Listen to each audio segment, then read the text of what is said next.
আপনারা জানেন সরকার নীতিগতভাবে সিদ্ধান্ত নিয়েছে বাংলাদেশ জেল ডিপার্টমেন্টের নামটা পরিবর্তন করে কারেকশনাল সার্ভিস বাংলাদেশ করবে।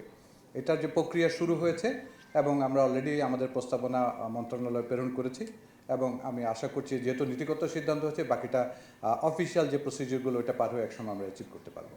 আমরা কারাগারটাকে উৎপাদনমুখী করার একটা চেষ্টা করছি, যে কারণে কারাগারটাকে কারেকশনাল ইন্ডাস্ট্রিয়াল পার্ক স্থাপনের একটা প্রক্রিয়া সরকার এটাও নীতিগত সিদ্ধান্ত নিয়েছেন এবং প্রক্রিয়াটা শুরু হয়েছে। আমরা স্টেক হোল্ডারদের সাথে সংশ্লিষ্ট মন্ত্রণালয় এবং দপ্তরের সাথে বসবো খুব শীঘ্রই, বসে এই প্রক্রিয়াটাকেও নিয়ে এগিয়ে নিয়ে যেতে চাই।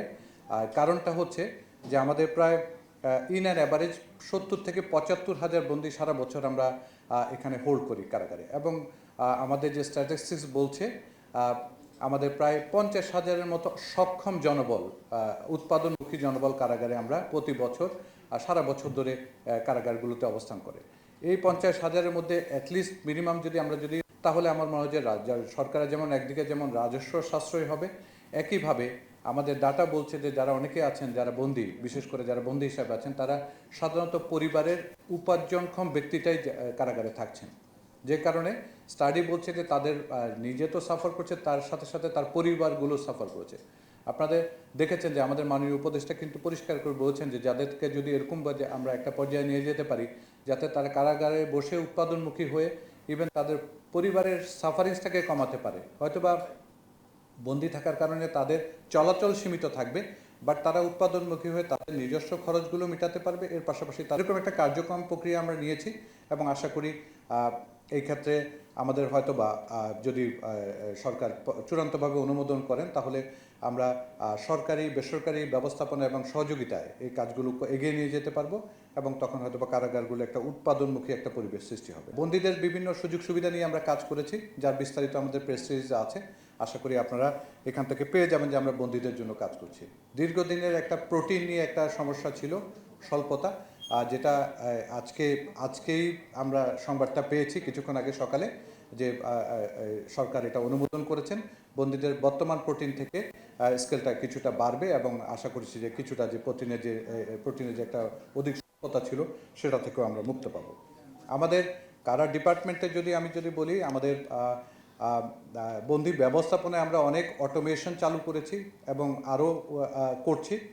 বিশেষ করে আমরা বন্দির যেহেতু অনেক ধারণ ক্ষমতার চেয়ে অনেক বেশি বন্দি আমরা হোল্ড করছি, যে কারণে আমাদের কারাগারগুলোতে 5টা নতুন কারাগার আমরা ইতিমধ্যে চালু করার উদ্যোগ নিয়েছি, 6টা, এবং 2টো কারাগার চালু হয়েছে। আপনারা জানেন কেরানীগঞ্জে বিশেষ কারাগার এবং সিলেট 2, এবং বাকি আরও 4টা কারাগার খুব শীঘ্রই আমরা মেনটেন করে হয়তো বা পুরনো কারাগারগুলো নতুন করে চালু করার সরকার অনুমোদন দিয়েছেন, আমরা চালু করব। তাতে হয়তো বা কিছুটা বন্দির যে চাপ সেটা কমানো যাবে।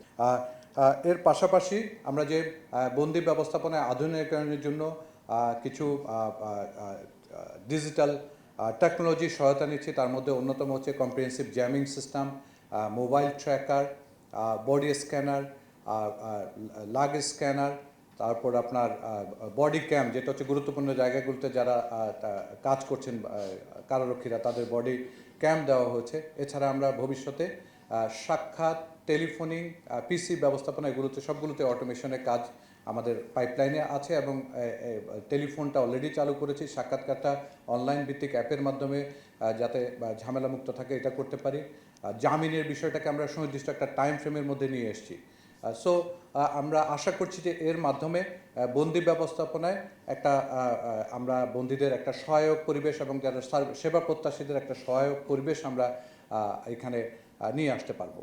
আমাদের কারারক্ষীদের ক্ষেত্রে এবং ডিপার্টমেন্টের উন্নয়ন ক্ষেত্রে যদি শর্ট আমি বলি, যেটা হচ্ছে যে দীর্ঘদিন ধরে আমাদের একটা নিয়োগের একটা জটিলতা ছিল, পদোন্নতির একটা জটিলতা ছিল। এটা আল্লাহর রহমতে গত 1 বছরে আমরা এটাকে সরিয়ে এই প্রতিবন্ধকতাগুলোকে সরাতে পেরেছি এবং সকল স্তরে। আপনারা যদি দেখেন আজকে আমাদের ডিপার্টমেন্ট থেকে এডিশনাল আইজি হয়েছেন, জেল সুপারের প্রায় 14 বছর 13 বছর যে জট ছিল সেটাকে রিমুভ করতে পেরেছি। জেলারের প্রবলেমটাকে আমরা খুব শীঘ্রই ইনশাল্লাহ শেষ করতে পারবো। নিচের দিকে ডাউন দ্য চেন সহকারী প্রধান রক্ষী থেকে শুরু করে উপরে সকল পদে কিন্তু পদোন্নতির ব্যবস্থা করা হয়েছে এবং সব মিলিয়ে আমার হিসাব বলছে প্রায় 1600 লোক কিন্তু ইন টোটাল গত 1 বছর আমরা পদোন্নতির জন্য পাইপলাইনে নিয়ে আসছি। বেশ কিছু অর্ধেকের মতো অলরেডি ম্যাটেরিয়ালাইজ করতে পেরেছি, বাকিগুলো ইনশাল্লাহ ম্যাটেরিয়ালাইজ করতে পারবো। আপনারা জানেন যে প্রায় 2200-র অধিক বন্দী পালিয়ে গিয়েছিল। তার মধ্যে বর্তমানে গ্রেফতার এবং পুনরায় কারাগারে ফেরত আসার পরে যারা বাকি আছেন এখনো 700-র অধিক বন্দী এখনো পলাতক আছেন। তার মধ্যে আমরা যেটা বলছিলাম যে জঙ্গি অথবা মৃত্যুদণ্ডপ্রাপ্ত এরকম 69 জন বন্দী এখনো এর মধ্যে 700-র অধিকের মধ্যে যারা এখনো পলাতক আছেন। তার মধ্যে আপনাদের প্রেসাইজলি বলি জঙ্গি আছেন 9 জন, বাকি রয়েছে বিভিন্ন মৃত্যুদণ্ড এবং যাবজ্জীবন প্রাপ্ত আসামি।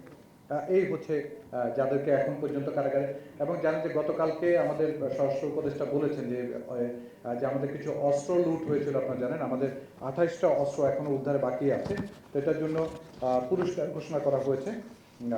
29টা অস্ত্র এখনো উদ্ধার বাকি আছে, যার জন্য এবং কিছু গোলাবারুদ বাকি আছে যেগুলোর জন্য পুরস্কার ঘোষণা করেছেন। এবং যারা পলাতক আছেন তাদের গ্রেপ্তারের ব্যাপারে আসলে আইন শৃঙ্খলা রক্ষাকারী বাহিনী প্রতিনিয়তই চেষ্টা করছেন, হয়তো বা অদূর ভবিষ্যতে তারা ধরা পড়বে। ধন্যবাদ।